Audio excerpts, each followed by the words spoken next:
y vamos a analizar poco relacionado al tema de lo que es análisis conductual aplicado a realmente se nos hace un abanico.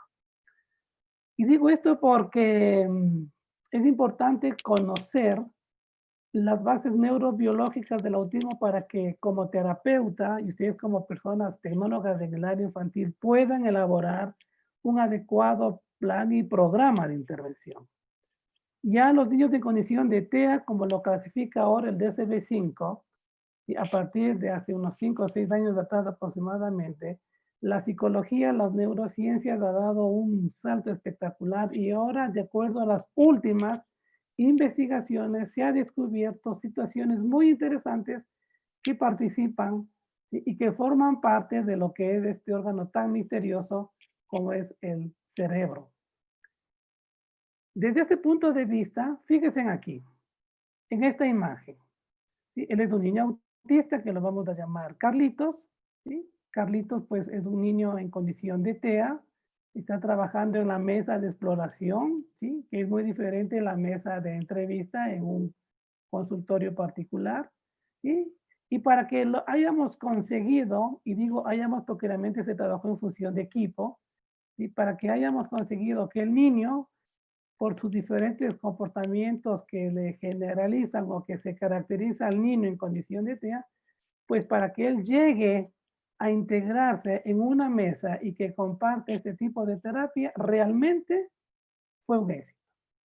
Y digo esto porque gracias a Dios nos hemos compenetrado y hasta cierto punto nos hemos puesto la camisa frente a esta situación, con Carlitos y con los 17 niños más que tenemos en la consulta. No ha sido fácil. Tuvimos que realmente llegar al conocimiento desde la neurobiología para elaborar nuevos planes y programas de intervención. Ya la psicología ya no es la misma de antes. En pleno siglo XXI ya no podemos darnos de lujo en este tipo de niños como en otros, por ejemplo, como en el niños con TDAH, de que a estas alturas el niño esté jugando con los rompecabezas, que esté haciendo bolitas con papel crepé, que esté pegando fideitos, que de pronto por ahí esté jugando con arcilla. Y de pronto, si tenemos algún niño que tiene algún trastorno en el aprendizaje, alguna dificultad en nuestro aprendizaje, igualmente debemos conocer lo que es la neurobiología de los trastornos de dificultades del aprendizaje. Si bien es cierto, ya la ciencia es completamente diferente. Hoy en día la inclusión ya va más allá. Estamos trabajando en un modelo que se llama convivencia educativa, que obviamente dejó de ser una educación rígida y hoy pasó a ser como una parte de un núcleo familiar con este tipo de niños y los otros que van a venir. Esto es lo que hemos conseguido. Se ha superado conducta, se ha logrado superar problemas en su área social y hoy está trabajando en reconocimiento de colores, reconocimiento de formas, está ubicando, si usted mira la imagen, está ubicando los objetos por colores en hileras o en columnas. Es que ya la psicoterapia dejó de ser una ciencia común y corriente, se convirtió en un arte.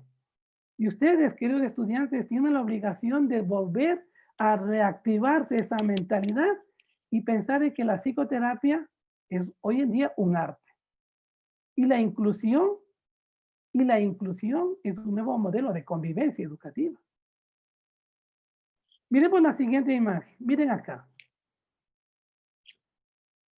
Ya no se está trabajando con colores, con formas, con hileras. Ahora estamos trabajando con categorías.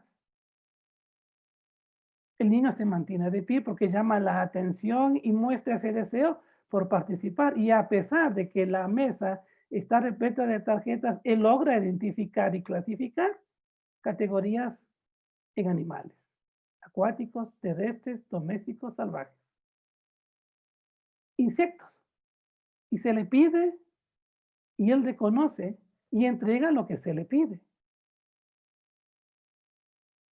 La neurobiología es la clave del éxito para generar nuevos planes y programas de intervención. De hecho, está implícito una valoración acorde con pruebas neuropsicológicas. Es que esta es la necesidad que urge a los pueblos de América Latina en buscar un nuevo modelo de evaluación, un nuevo modelo de intervención terapéutica. Miren cómo está el niño. Un proceso terapéutico que se trabajó durante años y al fin y al cabo se consiguió lo que realmente el equipo de terapeutas, encabezado por quien les habla, se consiguió lo que tanto habíamos anhelado para él, para que en el futuro él se convierta en una persona autoindependiente, que pueda valerse por sí mismo y que sus funciones ejecutivas estén muy bien enfocadas para que él en su vida adulta esté en condiciones de tomar decisiones. Toma de decisiones. Y hoy trabajamos así, en este nivel. Estamos trabajando bajo estas circunstancias y si vemos aquí, realmente dimos un salto espectacular. ¿Por qué razón? Porque estamos trabajando en cuarto oscuro con intervención de la mesa lumínica. Un niño en condición de TEA. Mire que en mi miembro superior derecho estoy sujetando la mano izquierda del niño para que él trabaje con la mano derecha sobre la mesa lumínica. Un niño en condición de TEA trabajando en cuarto oscuro. Y no es que a esta altura le estoy haciendo un entrenamiento sensorial ni cosas por el estilo. Y pasó por todo. Se modificó la conducta, se logró integrar la mesa de trabajo ya de una forma terapéuticamente muy bien consolidada y robusta. Y esto se consiguió recientemente, trabajar en cuarto oscuro. Entonces, esta situación del autismo, antes de que aparezca la neurobiología, se viene hablando desde el año 1952, cuando ustedes y yo ni siquiera teníamos la más mínima idea de que íbamos a estar en este mundo. Con el aparecimiento del DSM-1 y que este DSM-1 que apareció en el año 1952 estuvo influenciado por el psicoanálisis de Freud, quien asumía que la etiología de la enfermedad de índole mental era impulsada por el inconsciente. Ahí adquirió su primer nombre, reacción esquizofrénica en la infancia o en la niñez. Pero ¿qué pasó en el año 68? Igual, ni ustedes ni yo todavía existíamos en esa época. En el DSM-2, el autismo toma la denominación como esquizofrenia tipo infancia y con una sola condición en la cual podía manifestarse con un tipo de comportamiento. Y le denominaron autista, atípico y retraído.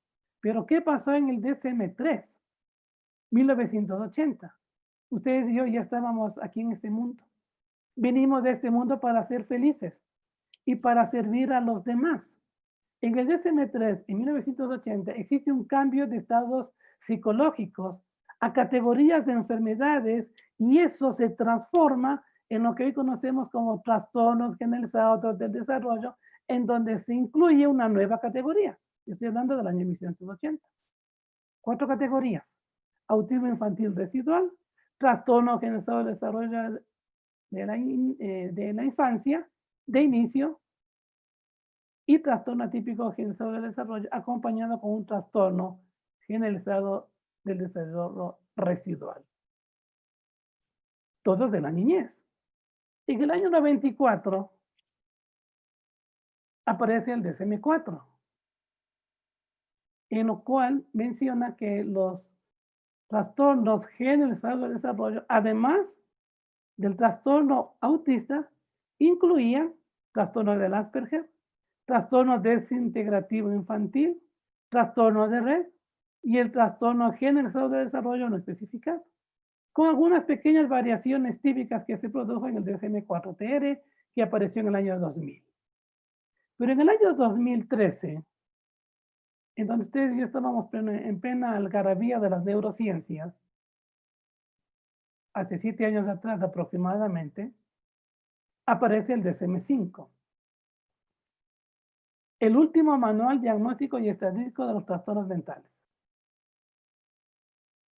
Aquí se menciona que el trastorno del espectro autista reemplaza el término TGD, por lo tanto, solo el trastorno de red ya no formaba parte de ese sistema de clasificación y se incluía dentro de esto los trastornos del neurodesarrollo, a diferencia del DSM-4, del DSM-5, en la cual no tiene un requisito específico en la edad para el inicio de síntomas.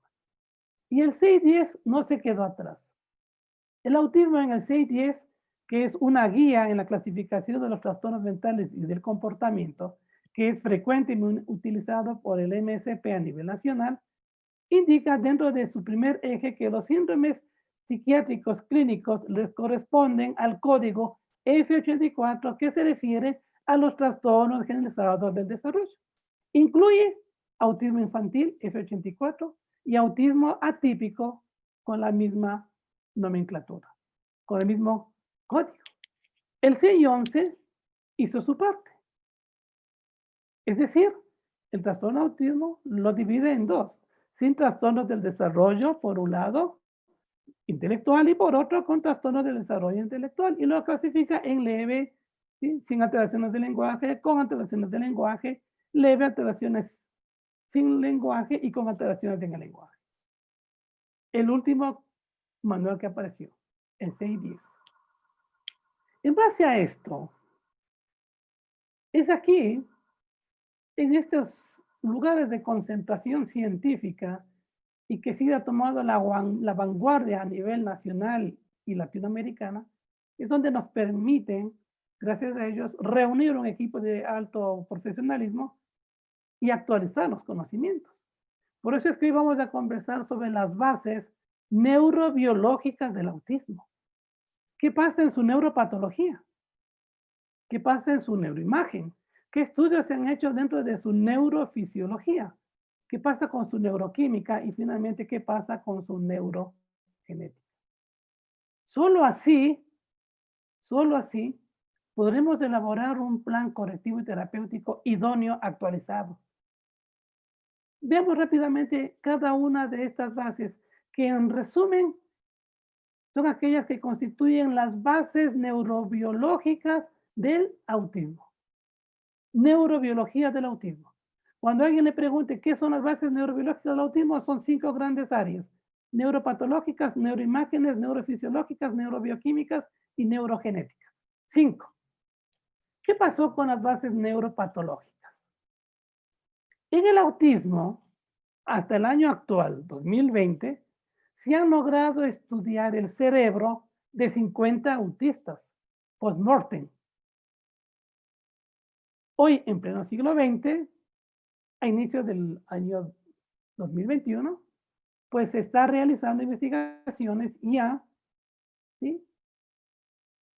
Con el niño vivo, al momento, en el instante. Estas bases neuropatológicas, en este estudio, se han logrado detectar anomalías anatómicas que se hallan exclusivamente, escúchenme bien lo que voy a decir, exclusivamente en las porciones inferiores de los hemisferios cerebelosos. Usted debe saber que la estructura del cerebro, en la parte posterior, está el cerebelo, responsable exclusivamente de lo que es la marcha, el equilibrio estático y dinámico. Pero la anomalía anatómica se encuentra en este estudio de 50 sujetos con autismo en las porciones inferiores de los hemisferios cerebelosos y que además de eso acompañan pérdida celular. Base neuropatológica del autismo. Williams y colaboradores descubrieron un aumento en este grupo de 50 sujetos con autismo, un aumento en la densidad celular del cerebelo. Es decir, el nivel de densidad no era el que se ubica en los parámetros normales. Por lo tanto, esa densidad celular del cerebelo fueron ubicados en 1 cada 4 sujetos de estudiantes. El estudio no termina ahí. Ritbo y colaboradores registraron, fueron más allá, registraron un menor número de células de Purkinje en el vermis y en los hemisferios cerebelosos en otro 4 casos. Veamos entonces gráficamente en dónde se ubica. Aquí está el cerebelo. Aquí está el vermis. Toda esta parte de aquí es el vermis. Aquí tenemos los hemisferios cerebelosos. Aquí tenemos el puente. En este nivel se han encontrado algunas anomalías en la densidad, pero a más de eso se encontraron algunas anomalías ¿sí? en las neuronas o en las células de Purkinje, ¿sí? Porque había mucha densidad ahí. Y las células de Purkinje, quien lleva el nombre de Jan Evangelista Purkinje, que fue un eminente histólogo y fisiólogo checo, que fue uno de los creadores de la moderna histología dentro de la medicina, que inventó el microtomo, que es un instrumento que sirve para obtener cortes demasiadamente finos de tejido para que pueda ser un sujeto a ser observable en un microscopio. Aquí vemos la sustancia gris. Aquí vemos la cámara molecular y aquí vemos las células de Purkinje. En este sitio, en esta zona, en donde está la flecha de mi cursor, de mi ratón, ahí es donde se ha encontrado mayor densidad de anomalías en las células de Purkinje, a nivel cerebeloso. Por lo tanto, esto es la primera base neurobiológica en lo que hablamos en niños de condición de TEA. Otros estudios, Bauman, por ejemplo, encontró un aumento en la densidad celular, un aumento en la densidad celular y un decrecimiento del volumen celular bilateralmente en el hipocampo. Y luego vamos a mirar el hipocampo. Recuerden ustedes que el hipocampo también interviene en la consolidación de la memoria y es un piso que se encuentra entre los dos hemisferios, derecho e izquierdo. El subículo, la corteza entorrinal y porciones de la amígdala, y cuyo tamaño va un poquito más allá de la cabeza de un alfiler. Por lo tanto, el cuerpo mamilar y el núcleo septal medial forman parte de estos estudios que Bauman lo encontró cuando existió un aumento de la densidad celular. Esto quiere decir que todas las investigaciones realizadas hasta el momento han concluido que los cambios estructurales son coherentes y son el resultado de una afectación prenatal del desarrollo en porciones del sistema límbico. Y al existir esta situación dentro del sistema límbico, los circuitos cerebelosos aproximadamente se presentan antes de las 30 semanas de gestación. Miren aquí los gráficos. Aquí vemos el hipocampo en toda su esplendor, en toda su magnitud. En la primera lámina de la izquierda de su computador, vemos la amígdala que está recubierta. ¿Sí? Vemos en la parte medial del lóbulo temporal la flecha donde señala la corteza entorrinal, que es esta parte de aquí, que es en un círculo, ¿sí? Y que situada en la superficie de la amígdala con la cabeza del hipocampo, en relieve, que lo ven aquí, aquí hay un pequeño relieve como una montañita, como un callito, ¿sí? Como un cartílago, pero no es un cartílago, algo que se puede mirar a simple vista. Este se le llama como el uncus. Y más abajo, lo que ustedes están mirando en el círculo de color verde, corresponde a la circunvolución del hipocampo. Por eso se encuentra en la base. Y esta recubre toda la parte superior posterior del hipocampo. Acá en la lámina del lado derecho de su computador, parte superior derecha, vemos 4 estructuras importantes. El giro dentado, si vamos más hacia arriba, vemos el cuerpo calloso. ¿Sí? Y en la línea, esta aquí que es gruesa, que se encuentra en el tercio medio superior del cuerpo calloso, está el distum grisium. Este grisium, es una capa que recubre el cuerpo calloso.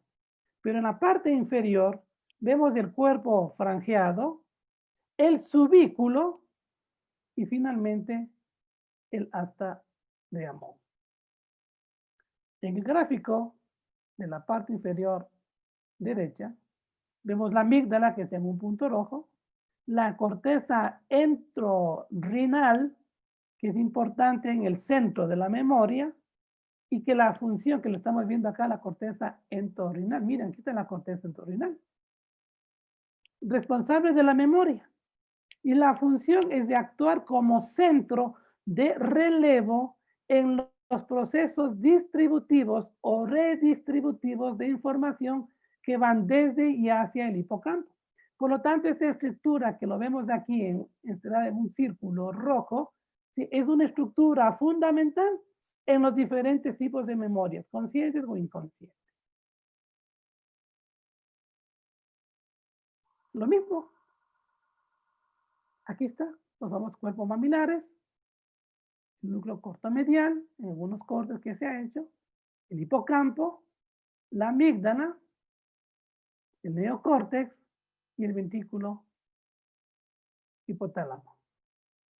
Los núcleos septales, que ustedes lo miran acá, son fibras aferentes que van desde múltiples localizaciones del bulbo olfatorio o la estría olfatoria medial.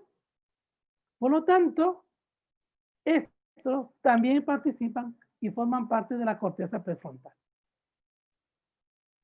Segunda base de la neurobiología del autismo. Bases neuroimágenes.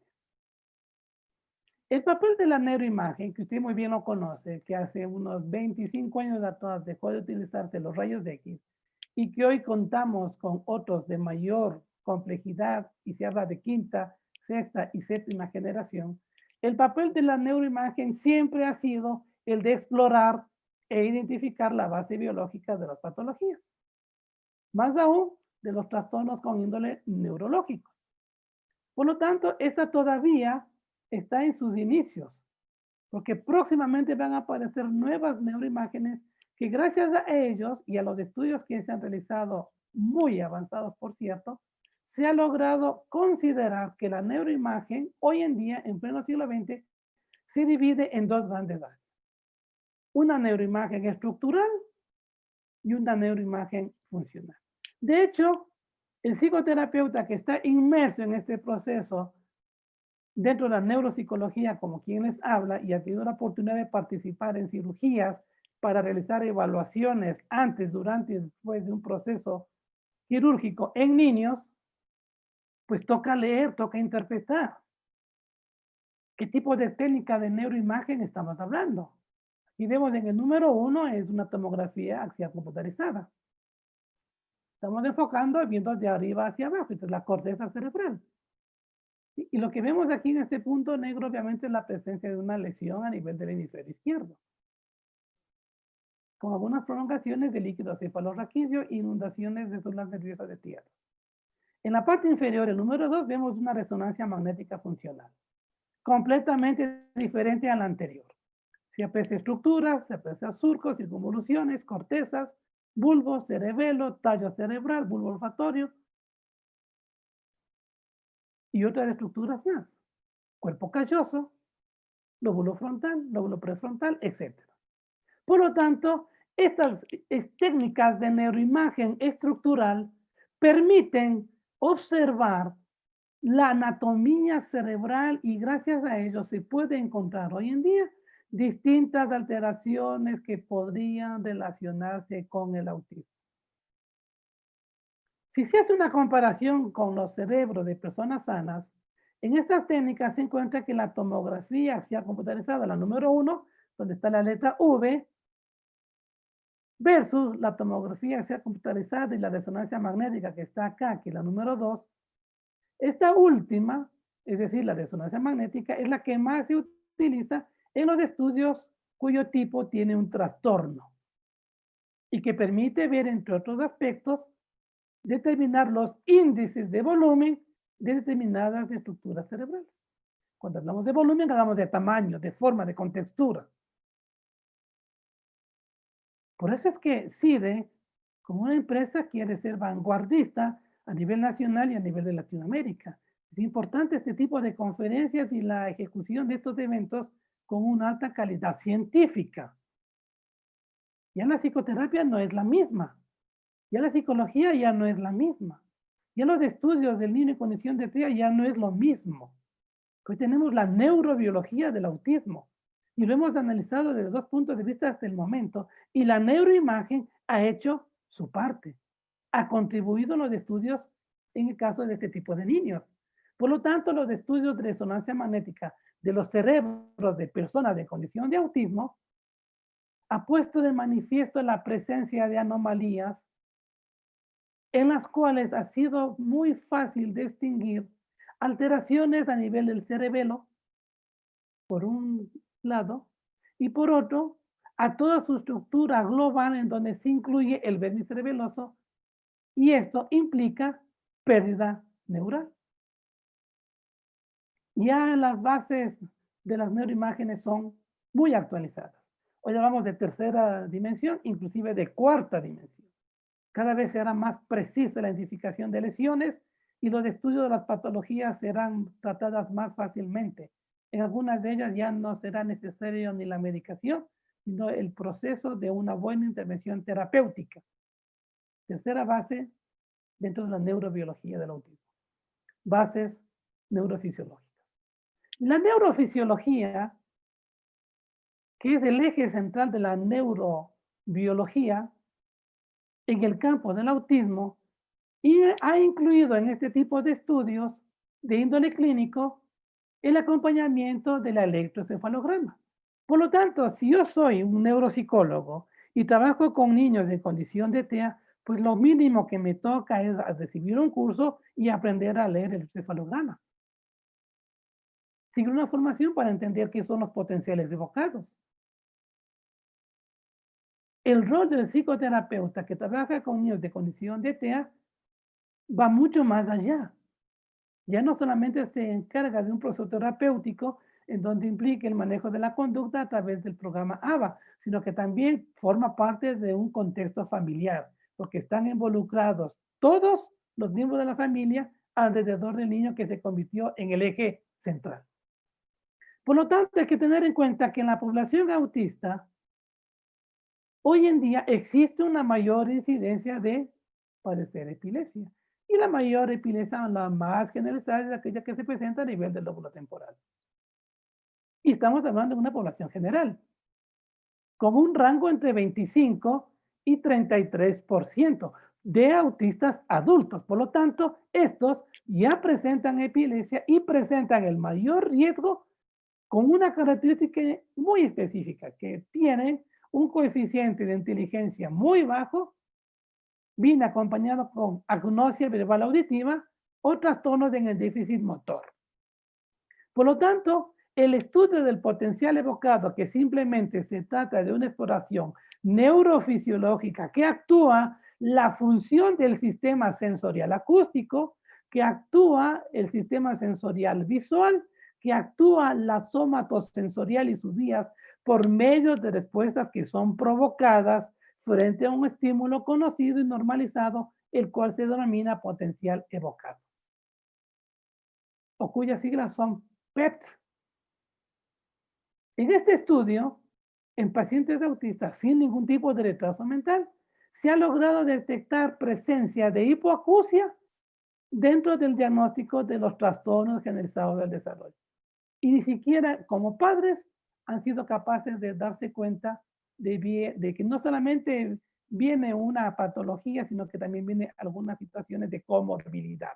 Algún momento hemos hablado sobre la comorbilidad en niños de condición de TEA, comorbilidad en niños de condición de niños con TDAH. Por lo tanto, esta es la graficación de un potencial evocado, en donde los trazos que usted mire en la parte superior de la lámina es el resultado de los potenciales evocados que se hacen en base a las ondas 5, 4, 3, 2 y 1, que recorren prácticamente toda la estructura cerebral y nos dan valores residuales en los cuales se puede lograr determinar en dónde están ubicadas las lesiones dentro de la neurofisiología. Cuarta base, la neurobiología del autismo. Bases neuroquímicas. El hallazgo más importante desde el aparecimiento de autismo como tal, desde hace muchos años atrás, ha sido exclusivamente la importancia del estudio que se ha dado a la serotonina. Demasiado tiempo. Sin embargo, la elevación de los niveles de serotonina como neurotransmisor, tanto en plaquetas como en el suero, usted sabe dónde se encuentran esas estructuras, hasta en un 25% han sido identificadas en personas autistas. La serotonina, como usted muy bien sabe, es un neurotransmisor cerebral implicado en numerosas funciones mentales, como cuáles, por ejemplo, el comportamiento. Entonces ahora sí yo entiendo por qué el comportamiento del niño con TEA, en condición de TEA, es aislado, solo. Pero no termina ahí la situación. Existe compromisos profundos en el sueño, por eso es que nunca tiene un sueño estable. No llega a niveles del sueño REM. Se acuesta demasiadamente tarde. Es agresivo, ahí está. La agresividad, la ansiedad y la regulación afectiva son las características que la serotonina, como un neurotransmisor, genera en los seres humanos. Actualmente también se ha descubierto que actúa como un factor trófico y modula la diferenciación neuronal durante el desarrollo. ¡Qué bendición de neurotransmisor! Serotonina. Pero hay un aumento en plaquetas, como en el suero, hasta en un 25%.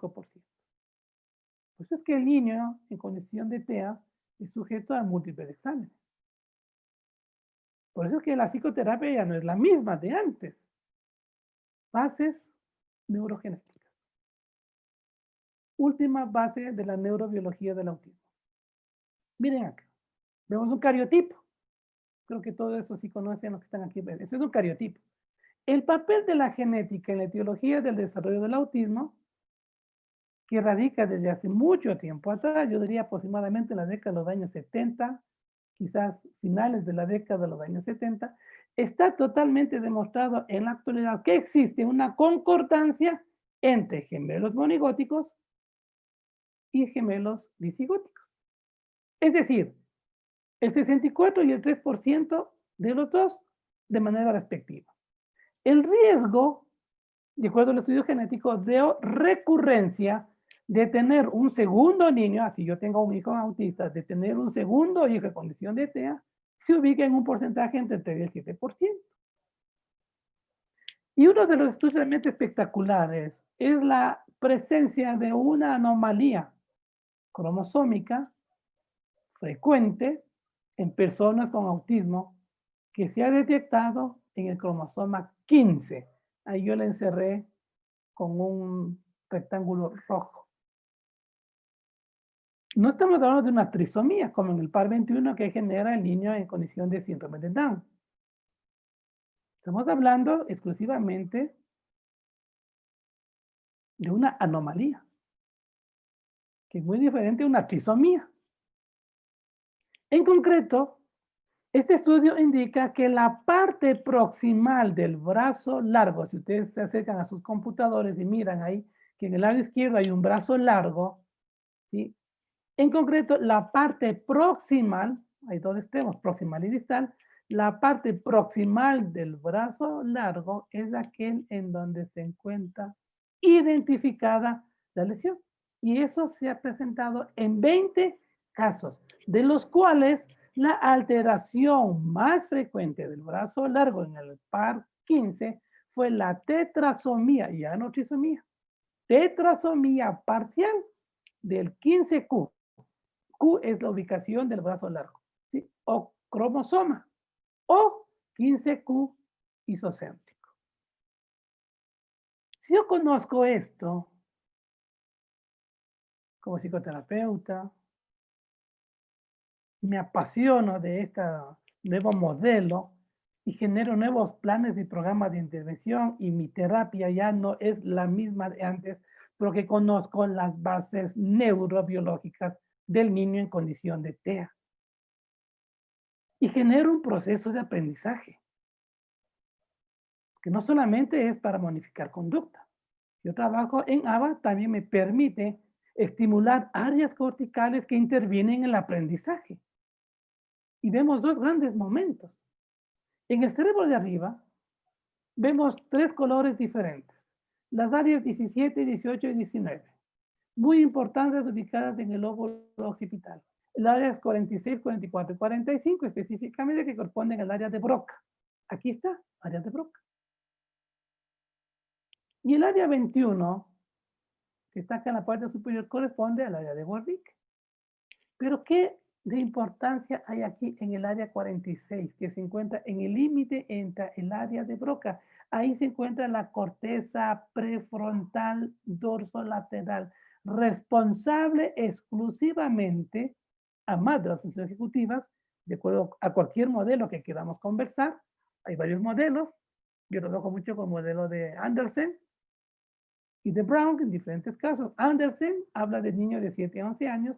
Vemos cómo se articula, cómo se entrelazan las diferentes áreas que va desde el giro angular, pasa por la corteza visual, se dirige hacia el área de la formación de la palabra, ¿sí? Pasa por la parte superior del hemisferio cerebeloso, ingresa a la caja de resonancia que está formada exclusivamente por la boca, paladar, suelo, la lengua, encía, dientes, ¿sí? Procesos respiratorios en el momento en que inhala el aire por la nariz, ¿sí? El nervio óptico que participa a través del ojo, existe una vía de deferencia, existe un procesamiento y existe una respuesta.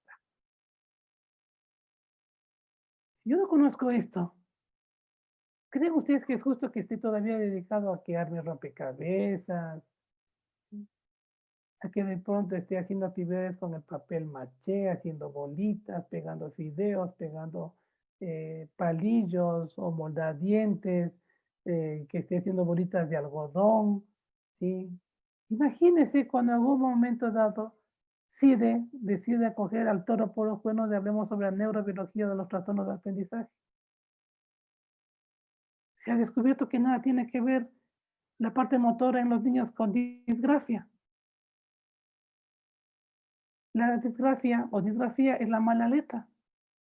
Tiene que ver exclusivamente las áreas a nivel occipital 17, 18, 19. Entonces, ahí estoy generando conocimiento y el niño está asimilando un proceso de enseñanza-aprendizaje que específicamente está direccionado a este tipo de problemas sociales. Porque realmente hay que reconocerlo, es un problema social mundial.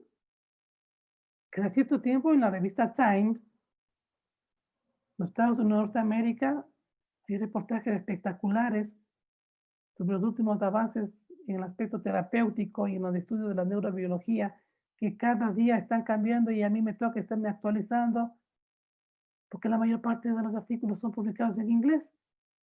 Y esa es una de las falencias que a nosotros no nos gusta publicar artículos científicos, no nos gusta investigar.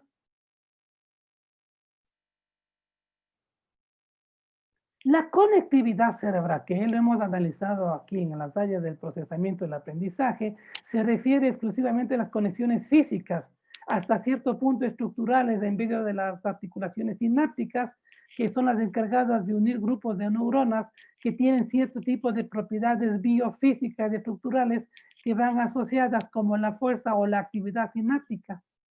Por eso se explica que están conectadas las neuronas y también cómo se conectan en diferentes regiones cerebrales. El cerebro nunca descansa. El cerebro nunca descansa.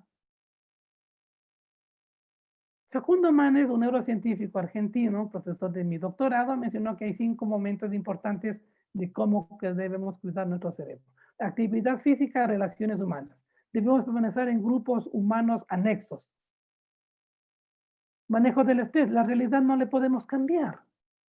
No podemos cambiar esta realidad, pero sí podemos reestructurarnos y adaptarnos a nuevos estilos de vida. El consumo de omega 3, el ejercicio físico, que va más allá de mejorar el aparato cardiovascular. Y hasta se hizo un estudio recientemente, se tomó, imagínense ustedes, en este auditorio, la mitad del auditorio, mayores de 65 años que tienen una vida sedentaria, los otros igual mayores de 65 años, a los cuales durante cierto tiempo se les pidió que estén solamente caminando. Después de algún poco tiempo se estudiaron estos dos grupos control. El uno se mantuvo sedentario, hubo algunas gastrofias algunas lesiones a nivel del cerebro, especialmente en el hipocampo, pero los que caminaron con mayor frecuencia permanentemente durante ese estudio, se logró que estas estructuras se iban reactivando. Ustedes saben que pasados 65 años se va deteriorando el 1%. Y el hipocampo es la estructura base entre los dos hemisferios que consolida la memoria. Y más allá de eso, si algún rato nos vamos a jubilar, porque el hecho de jubilarse, vida de júbilo, hasta el último día de nuestra vida, nuestro cerebro tiene que estar activado en las cosas que nos gustan. Pero si a mí me ven, ¿sí? De aquí, supongamos que el congreso fue en la ciudad de Guayaquil y me ven que me regreso aquí, me dicen, ah, Juan Enrique está teniendo artículos científicos, claro, estoy estimulando a mi cerebro. Pero tengo que hacer cosas que vayan más allá, porque artículos científicos es lo que más me encanta leer. Pero si yo digo un curso de un idioma en el cual yo no conozco, un inglés, un chino mandarín, un portugués, un francés, leo temas relacionados a otras áreas de conocimiento, estoy estimulando mi cerebro.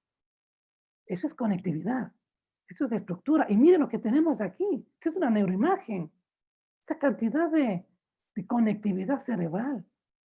Nosotros no le damos importancia a ese proceso, al órgano que tenemos en la cavidad craneal. No le sacamos del jugo. Lea, estudie, investigue, participe, intégrese a procesos terapéuticos actuales, novedosos. Entonces se involucre la neurobiología. Hoy estamos hablando de la ciencia de la escritura. Ya la parte pedagógica como que de a poquito se va quedando atrás. Ciencia de la escritura. Y los tratamientos en dislexia y en disgrafia, usted se va a quedar con la boca abierta. Hay nuevos materiales, hay nuevos planes y programas de intervención. Eso es conectividad. Y aquí vemos cómo de a poco todos se van involucrando en una unión temporoparietal, porque a más de la conectividad, también se pudo identificar subconectividades nerviosas, en donde este primer hallazgo fue descubierto por Horwitz y colaboradores utilizando tomografía por emisión de positrones. Y exclusivamente hace referencia a niveles bajos de correlación entre una actividad metabólica que se evidencia en varias regiones cerebrales previamente activadas. ¿En qué lugares? Áreas frontales, áreas parietales, específicamente pacientes adultos con TEA en reposo. Sigue siendo un misterio. Investigue, lea. Ya al final voy a poner mi número de contacto si quieren unirse a esta nueva tendencia. Catelli y colaboradores observa una reducción en la conectividad funcional entre lo que es, por un lado, la corteza extriada y por otro lado, el surco temporal. Aquí está el surco temporal superior, acá, que justamente es la unión entre el temporoparieto. Y si vamos un poquito más atrás, aquí es la unión donde está el círculo color tomate. Unión círculo, surco temporoparietal. Pero si vamos un poquito más atrás, habrá otra unión que será temporoparieto occipital, que durante la realización de tareas, estas se relacionan con la teoría de la mente en pacientes con adultos con TEA. Algún momento hablaremos sobre la teoría de la mente. Es un misterio, pero se ha logrado descubrir, por eso es que hoy los tratamientos, las terapias, son fuera de onda. Y la subconectividad estructural se ha determinado en evidencias indirectas atípicas del autismo. Ridgate y Corchis realizó un metaanálisis combinando los datos de las medidas del perímetro craneal, situación que en algunos momentos han llegado a mi consulta y he pedido yo el test de Apgar. Es un documento que la madre recibe cuando el niño recién nace. Y ahí precisamente está el perímetro craneal. Evalúa 5 áreas: perímetro craneal, talla, peso, pliegue y coloración de la piel. Han llegado por estimulación. por neuroestimulación. Se ha trabajado en neuroestimulación, pero no se ha conocido precisamente qué pasa en su neurodesarrollo, qué pasó, con qué valores el niño vino al mundo. No hay test de Apgar, no hay test de Apgar. Y aquí ya se menciona el perímetro craneal. La resonancia magnética y el peso cerebral post-mortem, que fueron otros estudios, se han logrado detectar tamaños cerebrales normales, reducidos al nacer, y que luego han sido seguidos por una tasa de rápido crecimiento a nivel cerebral. Y de pronto un cese abrupto en dicho crecimiento, y esto ha permitido que exista una sobreconectividad cerebral o funcional en donde un reducido número de estudios han aportado evidentemente gran evidencia en donde se ha ubicado exceso de conectividad funcional. ¿En dónde? En redes locales. Es decir, en la actividad funcional de ciertas áreas, ¿sí? Que van de mayor a menor y que normalmente se relaciona esa región, ¿sí? Con trabajos que pinta el electroencefalograma, con 120 canales. Estos han aportado datos sobre un incremento en la amplitud de la actividad gamma, que es la actividad eléctrica, alfa, beta, gamma, teta, en estado de reposo en regiones centrales y temporales. Sobre conectividad en los niños de condición de T.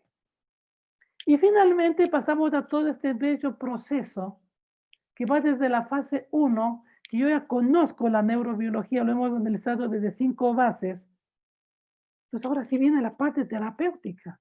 Hago entrevista para la familia, elaboro la historia biopsicosocial, hago una valoración infantil, en la entrevista para padres utilizo el MChat, el QChat, el A22, el ADR, que son pruebas de cuestionarios para niños de condición de test.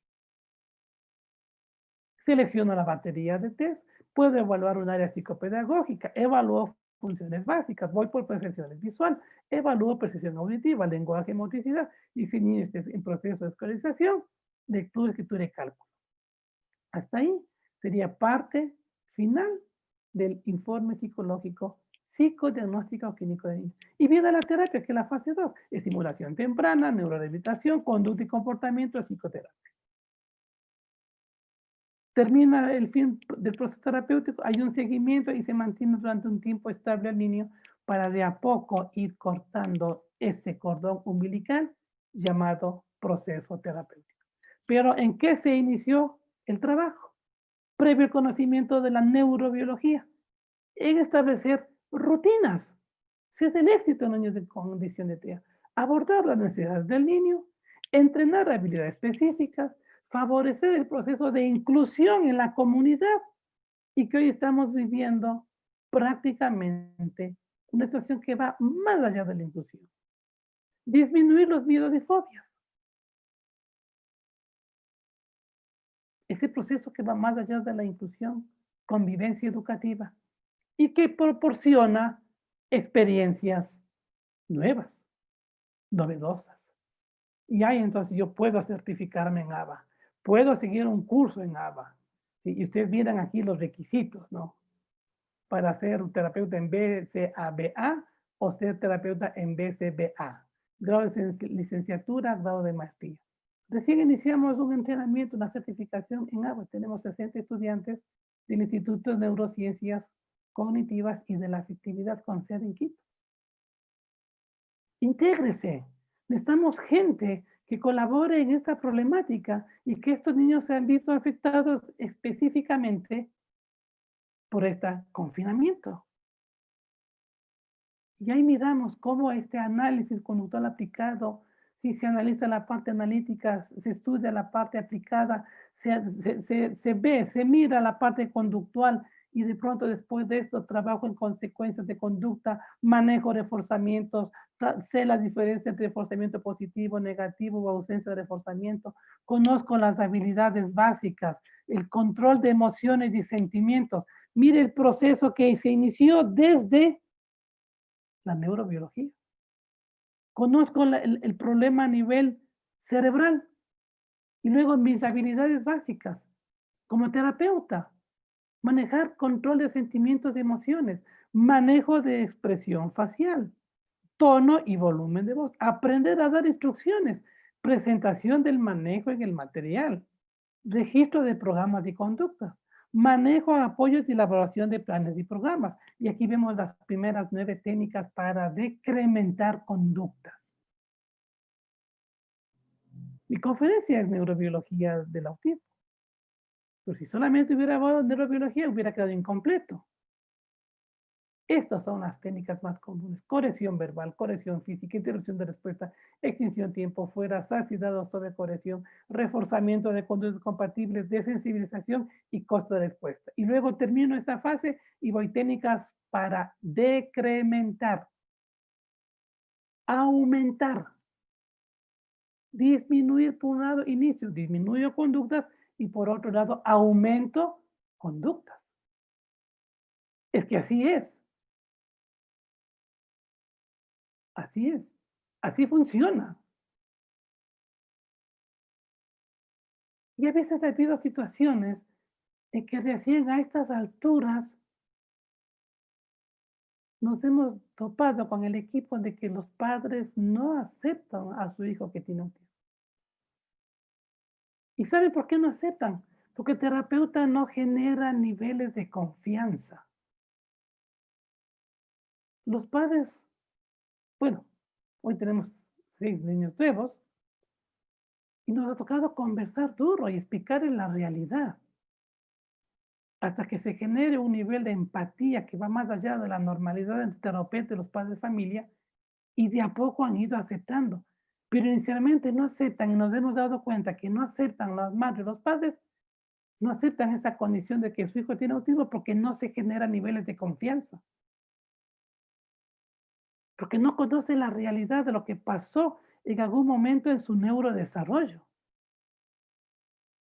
No se sabe qué fue lo que pasó. La situación es bastante difusa, confusa, diría yo, porque hasta el momento, en pleno siglo XXI, no podemos decir una etiología realmente certera. Se han manejado situaciones, discúlpenme la palabra, disparatadas. Incluso se llegó a pensar que las vacunas eran responsables de un niño en condición de TEA. Pero hoy nos hemos dado cuenta, con el equipo formado de quienes daba la cabeza, 2 neurólogos, un neuropediatra, un terapeuta ocupacional, un terapeuta de lenguaje y una psicóloga educativa, nos damos cuenta que hay que generar confianza para que los padres acepten esa realidad. Y presentar un buen diagnóstico, acompañado con unas bases científicas sólidas, y que lo que se ofrece se cumpla y que en el menor tiempo posible se evidencie. Ahí de a poco los padres van aceptando. Es como que le entrega al niño a un mundo diferente, a un grupo de personas extrañas que nunca en la vida ellos han conocido y de que pronto ellos van a hacerse cargo del bienestar del niño. Es lógico suponer, pero hasta el momento ya ese problema de que los padres no aceptan esa condición ha pasado en segundo plano. Y como equipo hemos llegado a esa conclusión. No se ha generado niveles de confianza. Las evaluaciones han sido el resultado de falsos positivos, porque hoy en día las pruebas, por un lado, gracias a Dios, son certificadas. Si yo quiero aplicar la prueba A22, tengo que certificarme. Si yo quiero aplicar ABA, tengo que certificarme. Y la certificación es como un diploma que me permite aplicar el método en el país y en cualquier parte del mundo. Es por eso que al inicio nos hemos topado con eso. Y los padres nos han dicho, no me han generado confianza. Miren los resultados de las evaluaciones. Y nos ha tocado reestructurar completamente los programas de colegas anteriores, porque no se han visto o no se han evidenciado valores en los cuales los falsos positivos no sean evidentes. El problema no es aquí, el problema es en América Latina. Y la culpa hasta a veces es de nosotros porque nos portamos reacios y no invertimos el tiempo en actualizarnos, en capacitarnos. No nos gusta investigar, no nos gusta escribir artículos. El país necesita gente con una nueva mentalidad en donde estén los niños direccionados no solamente a un buen nivel terapéutico, sino que también estén bajo el cuidado de excelentes profesionales. Y CIDE ha tomado la vanguardia. Hoy nos encontramos en el tercer encuentro. Próximamente habrá un cuarto encuentro de neurociencias. Alguien tiene que tomar la batuta. Para terminar, miren acá, técnicas para incrementar. Ya logré decrementar, ya logré disminuir. Estas técnicas que me permiten incrementar, mejorar la conducta, es aquellas en las cuales el niño se hiere, le enseñamos una habilidad, se programa acorde a las necesidades, porque yo mucho más antes, trabajé, hábitos, instauré hábitos. Colegas, estudiantes, intégresen, formemos grupos de estudio, necesitamos gente. CIDE abre las puertas para este tipo de actividades. Y no solamente en el Ecuador, sino también, yo sé que también en Bolivia y en otros países de América Latina, de a poco vamos tomando forma. Es una problemática que se ha convertido en pandemia. Y no tenemos herramientas, no tenemos recursos. Pocos somos las personas que manejamos adecuadamente. Es increíble mirar cómo llegan a la consulta de nosotros informes con falsos positivos en donde realmente nada se asemeja con la realidad del niño. Y nos ha tocado reactivar todo ese proceso, específicamente en técnicas para incrementar conductas.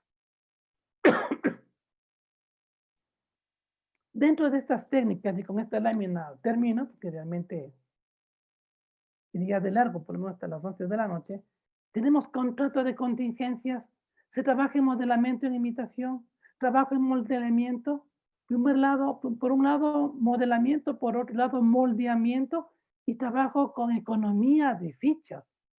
Pero por favor,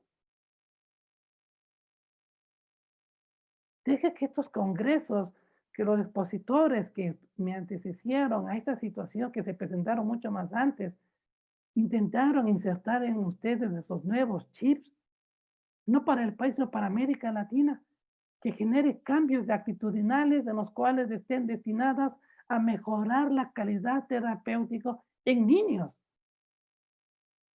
Informes desastrosos, pruebas mal aplicadas, falsos positivos. Entonces, ahí sí, la madre no acepta esa condición, porque se aferra a su hijo y saca las garras por darle la vida por él, porque sabe muy bien en su inconsciente que qué será de ese niño cuando los padres no estén. Esto es neurobiología del autismo. Es un proceso terapéutico hermoso que implica responsabilidad, que implica niveles que van más allá de la calidad humana. Es un compromiso, es una lealtad. Si estamos en esta vida, es para ser felices. Lo somos felices, pero también implica que debemos ayudar a los demás. Por eso es que invitación que yo recibo de CIDE, invitación que yo acepto, que es una de las pocas, yo diría la única en el país que se ha personalizado, ha cogido el toro por sus cachos, sus cuernos, frente a esta situación, frente a esta situación. Y este tema es espectacular. Estamos gente. Gracias a Dios contamos con CIDE por un lado y por otro por el Instituto de Neurociencias. Recién hace 3 semanas, la clase de mañana que les voy a dar en la formación en ABA, ya sería la cuarta clase con un grupo de 60 personas que se han empoderado de la realidad, de la problemática. Niños en estado de confinamiento en condición de TEA. Y la situación va de mal en peor.